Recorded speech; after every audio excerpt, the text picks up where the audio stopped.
This is the Voice of Russia. The London Bureau of the Voice of Russia is now live on digital radio and online, with news, comment and debate on weekdays between 4 and 7 p.m. You're listening to the Voice of Russia in the heart of London. I'm Tim Walklate with a special discussion show on Euro 2012.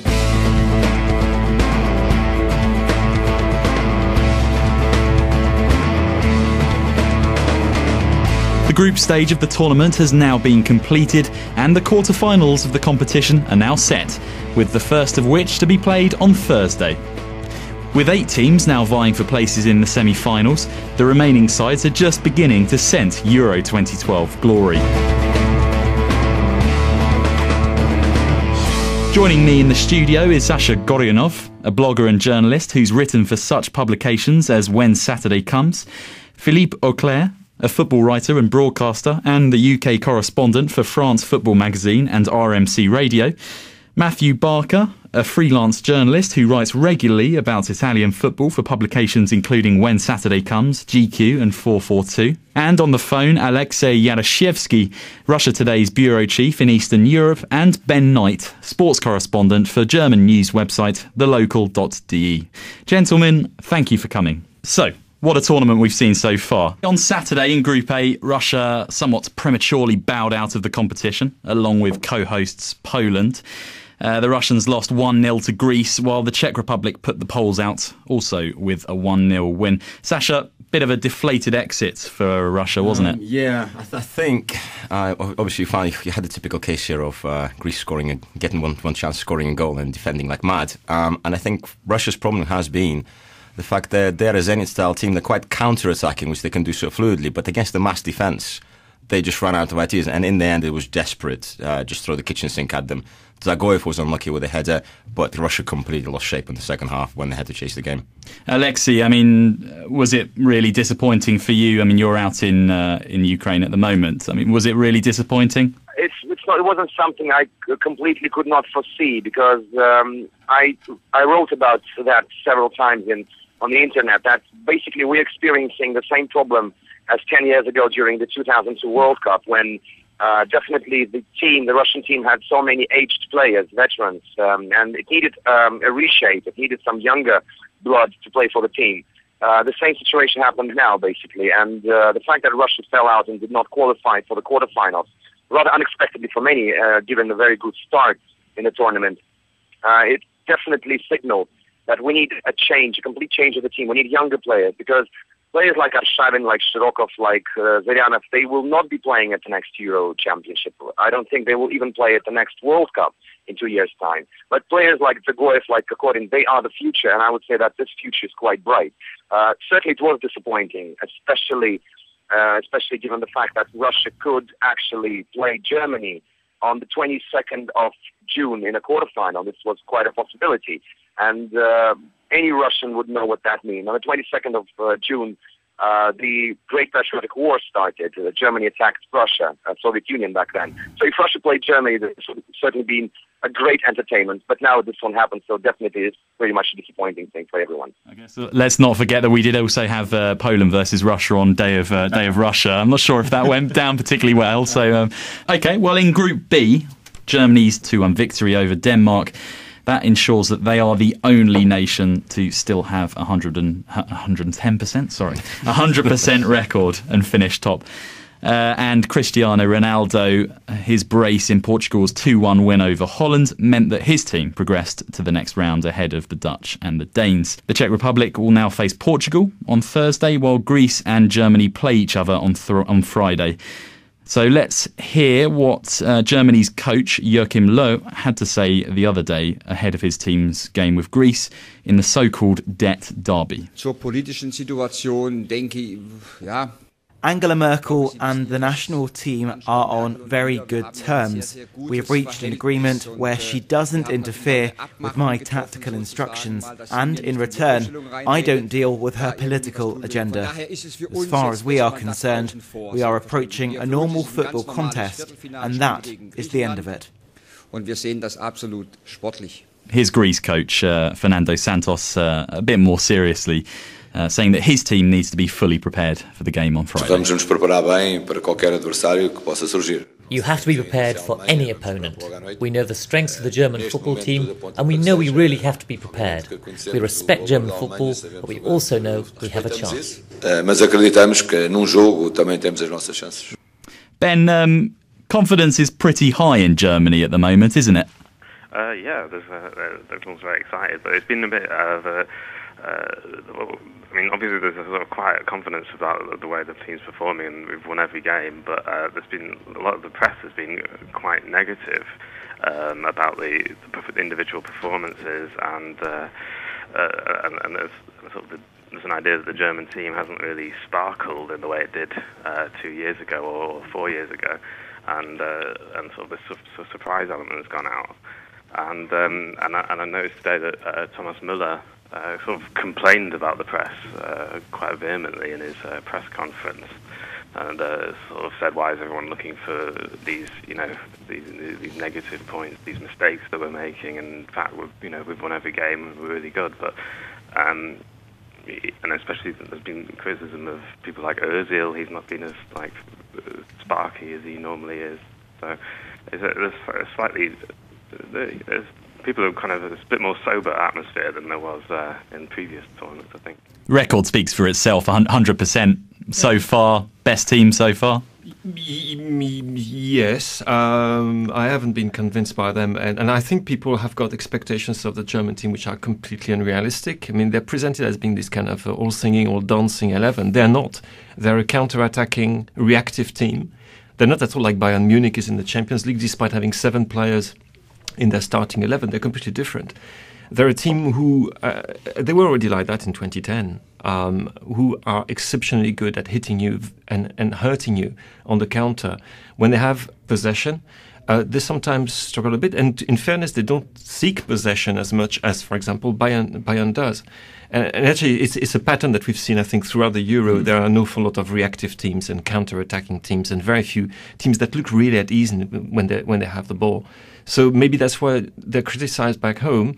But I think it is an unfair criticism. They're using their own weapons. They're using them extremely well. And okay, had a bit of luck perhaps against Denmark with that penalty that wasn't given on Bentner.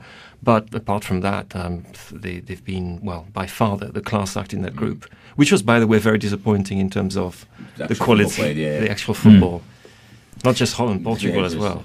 Is there a concern that Germany may be facing a Greek team that hold the Germans responsible for their austerity regime forced upon their nation? Is that going to sort of add fuel to the fire? They may well decide to put a few reducers on the Germans, sort of opening minutes. I'm sure they'll just want to get through or get through the game, I should say, really, and just give a good account of themselves and so on. But I agree with Philippe about the Germans. They've just been a bit. Not. I mean, they haven't really tested themselves yet. I think that was such a sort of, the group of death and all this sort of thing. I think people are pinning so many hopes on the Germans because they see them as a team that can beat the Spanish. What about Holland? Massive disappointment, Philippe? It's beyond that. It's a mystery to me. I really don't know what to say. They were my pre-tournament favourite. I thought that they had finally found a way to, I don't know, get all these wonderfully talented players to play together up to a point. And then it went pear-shaped extremely quickly. It was one of the most extraordinary stats was the 28 shots on goal that they had in their opening game. What people perhaps don't realise that almost, 2/3 of those shots were from outside the area, which is a confession of an inability to find the right pass. They looked slow, they looked ponderous. There was very little triangular games. There was very little. The runs were non-existent. It's an absolute mystery why they underperformed at that level, because they'd been much better in the qualifying games, even in the preparation games. They'd shown a few things, but yeah, it's individual and collective failure. Just to remind you, you're listening to the Voice of Russia in the heart of London. All right, well, let's move on to Group C. On Monday, Spain managed to scrape a 1-0 win over a battling Croatia side that we just talked about to win the group, while Italy's 2-0 victory over the Republic of Ireland the same evening means that they finish second. And on Tuesday night, England's 1-0 win over co-hosts Ukraine ensures that they win Group D. And France's shock 2-0 defeat to Sweden means that they only finish in second place. The French will now face world and reigning European champions Spain on Saturday, and England play Italy the following day. Let's hear Spain striker Fernando Torres' thoughts about his own and his team's performance and their chances of winning the tournament. I'm happy in the national team, playing with confidence, enjoying the time I'm having here, and having the confidence of the coach in the second game. Scored 2 goals. I think the team played really good, and I feel very, very, very good as well. So hopefully at the end of the Euro, everything is going to be much better than before the start of the tournament. Alexei, is Torres starting to find his old form that served him really, really well at Liverpool? I think his form at Chelsea has been somewhat abysmal in the last, I would say, couple of years. A year since he moved on, but now he's certainly regaining his form and he's finding his feet. I think he will be a very great danger to France. I was in fact at the stadium yesterday watching Sweden against France play here in Kiev, and I think France will struggle a lot against Spain. This will be certainly, I would say, this will be one of the most interesting quarter-final games because both teams are very dynamic. But France's back four, they were very poor yesterday, and I think Sweden could have even scored a third goal in the dying minutes. It was a miracle that this did not happen.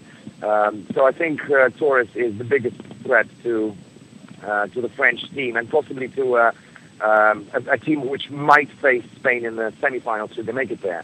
But I think the biggest danger is not only Torres. The biggest danger in Spain comes from midfield players, and definitely both Javi and Iniesta have been very, very dangerous and very good throughout the 3 games they've already had here. So definitely, if you ask me, I think Spain might be in the finals in Kiev here, and I think Torres might be the key man to lead the team there. The fact is, they need a striker, don't they? Really, they have quite a few strikers, but they don't play them, which I just find quite bizarre. I mean, especially the Croatia game. I think, okay, he was looking for width, took off Torres, then he found lots of width, but there was nobody in the middle to use this width, to use the space. So it was baffling. And then I think he put a striker on after they actually went 1-0 up. So I don't know what Del Bosque is, quite understand his tactics. And also, you know, after Torres went off, yes, obviously they had Silva as a centre forward, which was utterly bizarre again. So Llorente maybe should play at some point, you would have thought, after the great season he's had. Or are they saving him for a particularly special 20 minutes in a particularly difficult game, which almost he becomes a victim of his own sort of prowess. So I don't know. So it would be interesting just to see how they line up against France, and I would have thought it would be useful to have a striker batter the French central defenders. Philippe, I mean, what's the kind of the mood in France? Is there confidence? After last night? No. After last night, I think the mood is rather which sauce are the Spain going to eat us with? And it was such a poor performance, probably the worst since the 1-0 defeat to Belarus in the first qualifier immediately after the World Cup. It was absolutely appalling. This said, it's a team that, in terms of his setup, will be very different against Spain. For starters, blessing in disguise, Philippe Mexes is suspended, yes! And Laurent Koscielny will start in central defence. That will help. Unfortunately, Adil Rami is not suspended, so we'll still have Adil Rami in that centre defence. Yohan Cabaye is going to come back, who has been France's most influential player since the start of the tournament, with Elou Diarra, who will be by his side. Perhaps Laurent Blanc will finally see the light and understand that he can also play with the centre forward, with the centre forward, i.e. Olivier Giroud, and not rely on Karim Benzema, who looks tired, to do absolutely everything. But we've got, when I say we, I shouldn't say we, the French have got quite, going forward, what it takes to really worry that Spanish team. But we have two teams which I think haven't shown anything like what we were expecting from them. They've looked timorous to me. Spain seemed to be very content to have loads of possession of the ball and do a bit of handball around the penalty area, tiki-taka, blah, blah, blah, blah, and not doing anything with it, creating very, very few chances. And France was exactly the same. Think of the second half against England, where they had so much of the ball and nice combinations up to the 20 yards. Then it went all pear-shaped. So two teams who have been extremely disappointing, I think, in the way they've played. And I don't agree with Alexis. I must say Xavi is one of the great disappointments of this tournament. We all knew that he was coming off a very long and difficult season. We all know he needs to have injections to play. He doesn't look like the player he was 2 seasons ago. I mean, Spain, they face a French team under Laurent Blanc, which suffered its first defeat in 24 internationals. Yeah. And let's hear what the Frenchman had to say on the possibility of facing Spain. That was before his team's loss on Tuesday. On va regarder les matchs, bien sûr, comme on a l'habitude de le faire. We'll watch the games, of course, as we always do, but I've said before, we don't look that far ahead. Of course we'll keep an eye on the games, who gets through, who finishes top of the table, who's runner-up. But as far as we're concerned, what happens doesn't change what we have to do. Ce qu'on a à faire demain ne dépend pas des résultats de ce soir. That doesn't say anything, does it? But he never says anything. He never says anything. That's Laurent Blanc. You're not a fan, then, Philippe? No, I'm not a fan. I don't share in this great wave of love for Laurent Blanc. He's done something very important for France, which is he's managed to salvage what was left of the team after Nice-9, after the World Cup, and for that we must all be very, very grateful. But he's also showing, I don't know, he's on one hand very inflexible. He sticks to the same group of players who've gone through the qualifiers and doesn't think outside the box for that. And on the other hand, tries some very odd things as well, like what he did against Sweden, which nearly cost France its place in the quarterfinals. Let's not forget that. They were very close to go out, despite having sailed through their first couple of games. And no, I'm not a great fan. I mean, he might suddenly present a French team that will genuinely thrill us and throw us and win the title, but I don't think that's the case. Defensively, we look really, really dodgy. But like you said about the second striker perhaps might be played for the next game? Yes, I mean, if you listen to Blanc, it's not something that he wants to do. He still thinks of Karim Benzema as being the topmost attacker in his forward line. And if you bring Olivier Giroud, it means putting Benzema in the number 10 position. Which I think would be ideal for him, because we've got Ribéry on the left, we've got Menez perhaps on the right of Albuena, and but he won't budge. Well, England will play Italy in the last of the quarter-final matches on Sunday.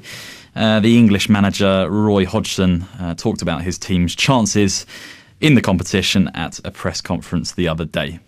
I think our ambitions were clear from the start. We came here hoping to do well. We came here hoping that we would play well enough to get out of the group. I don't think that the fact that Wayne is back has drastically changed our ambitions. We've believed all along that even with the team I've been playing, that we can do well in the competition, and our intention is absolutely to do the same thing again. Matt, not the most confident display from England on Tuesday. Does that give the Italian team more hope? I think it does. I mean, the Italians are starting to bristle just a little bit because the news is starting to seep through that the English are happy they haven't got the Spanish. So they're starting to get their backs up a little bit. But also, I mean, the Italians are probably just as happy that they haven't got the French. But what Prandelli's problem is now is this Italian team, for all its its great skill and so on, it's not very physical. That's one of the reasons Prandelli's very keen on Balotelli, because Balotelli's a physical presence. So it looks like, well, they've certainly lost Chiellini for the quarter-final. If they go forward, I think the Italian FA doctor was saying this morning that's pretty much it. I think it was sort of a signal coming from him. So Prandelli's now got to decide, does he go with that sort of 3-5-2 that he played with against Spain, which worked really well, but lacked a kind of focal point and lacked that physicality because De Rossi's in the back three, so that midfield's looking fairly lightweight there. So he relies on sort of Maggio and Marchisio to do a lot of pressing. If he plays a 4-3-1-2, which is what he played against the Irish, the problem there is Thiago Motta didn't really work for me. And the midfield's nice and physical, but you've still got Cassano and Balotelli, and they just play like, they're lovely. They're like cartoon characters, but they're like 2-second strikers. And there's no, you need someone like Di Natale or even, dare I say it, Borini to come on and just sort of give that attack a focal point and sort of, get in amongst there, really. This has been Italy's problem for years. They've lacked a kind of a fox in the box, probably since Pippo Inzaghi's heyday, something like that. We just needed one of those players. And it's going to be interesting to see what Prandelli does. But this is the nature of tournaments. Necessity plays a bigger part than luck, I think, in terms of what formation you're going to sort of go with. So, the last 2 times Italy have won a major international tournament, Italian football has been embroiled in a match-fixing scandal. That's 1982 and 2006. 3 times the charm? Possibly. No reason why. But yeah, I mean, this is obviously a lot of off the field stuff as sort of basically giving the Italians the idea of, well, okay, we can just get away from it for 4 weeks and just concentrate on what's happening on the pitch. But yeah, maybe. That's a bit naughty to say that, because the Totonero was before, way before 1982. It was all sorted. This is different. They're in the middle of it. Can I just bounce back on what you were saying, Matt, about the absence of Chiellini? Which for me means he has to go to a 4-4-2 anyway. But without Chiellini in the air, this central defence, I'm thinking Roy Hodgson, I'm thinking Andy Carroll, you're playing, my friend, and you're going to create huge problems to that Italian defence. So immediate reaction I heard about Chiellini being absent is a big loss, isn't it? It's a huge loss, yeah. And he's such a... I mean, even if they sort of went back to that 3-man defence, the way he was playing against the Spanish, he could have been a midfielder as well. I mean, he's a very adaptable player, and he's a very underrated player, I think, as well. And he's not just an old-fashioned stopper. There's lots to his game. But as you say, he's also a big guy and can handle set pieces. Another point that was really interesting, I thought, was that against the Irish, they played a slightly more physical game and scored from corners.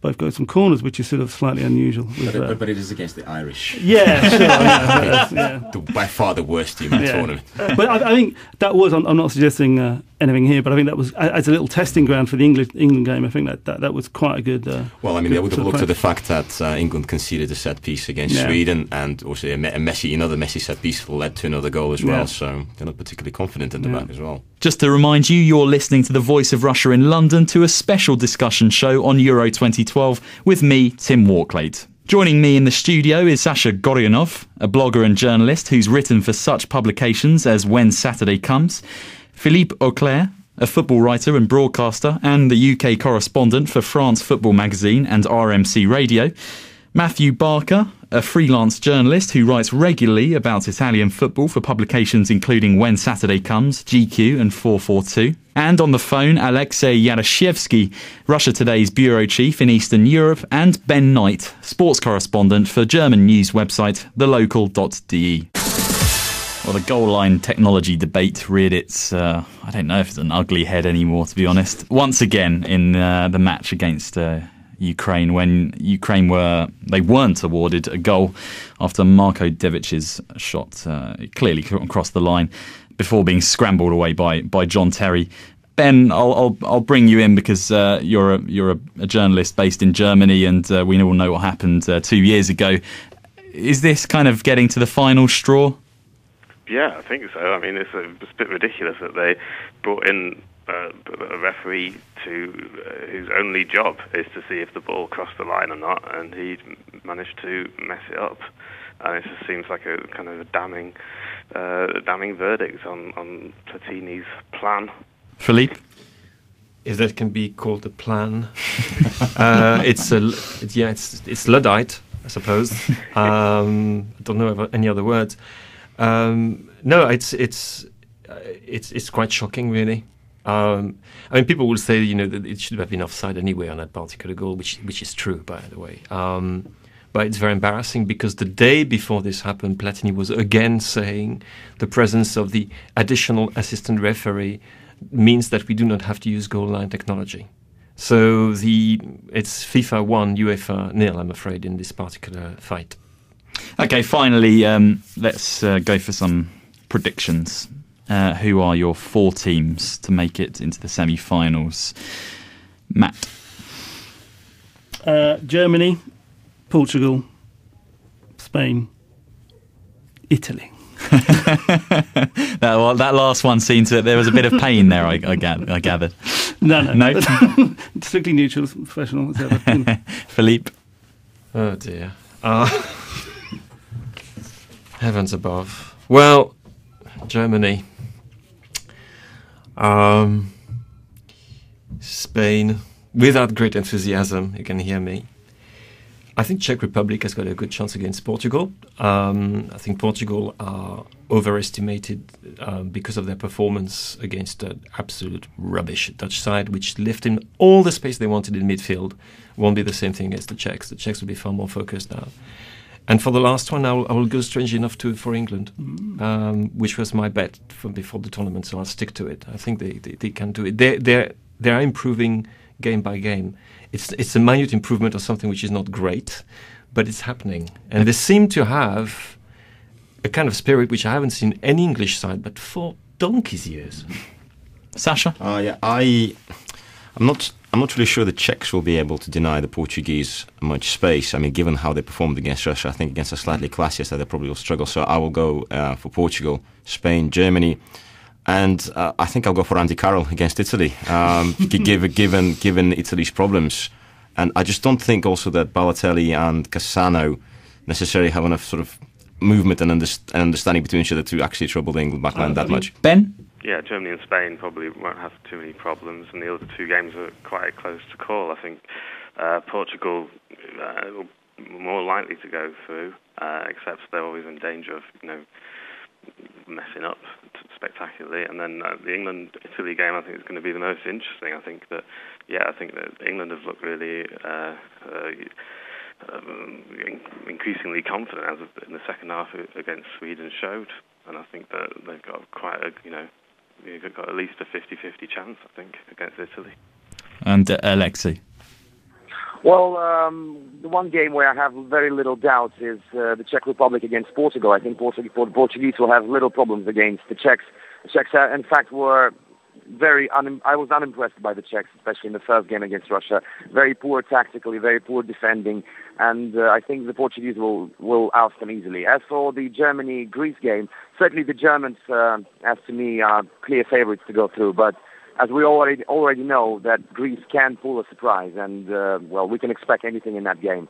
I would go for Spain, as I watched France yesterday. I wasn't impressed with their defending, and I think the Spanish are likely to go through. Well, as you gentlemen already said, if Andy Carroll starts, I think England stands a very good chance of making it through Italy, because Chiellini is certainly a key man in the defence, and his absence will be felt if Andy Carroll starts along Wayne Rooney. I would say England should make it to the semi-finals. That's all we've got time for. You've been listening to The Voice of Russia in London, to a special discussion show on Euro 2012 with me, Tim Walklate. Joining me in the studio was Sasha Gorionov, a blogger and journalist who's written for such publications as When Saturday Comes, Philippe Auclair, a football writer and broadcaster and the UK correspondent for France Football Magazine and RMC Radio, Matthew Barker, a freelance journalist who writes regularly about Italian football for publications including When Saturday Comes, GQ and 442. And on the phone, Alexei Yaroshevsky, Russia Today's bureau chief in Eastern Europe, and Ben Knight, sports correspondent for German news website thelocal.de. Tune in on Friday the 29th of June for our final discussion on Euro 2012,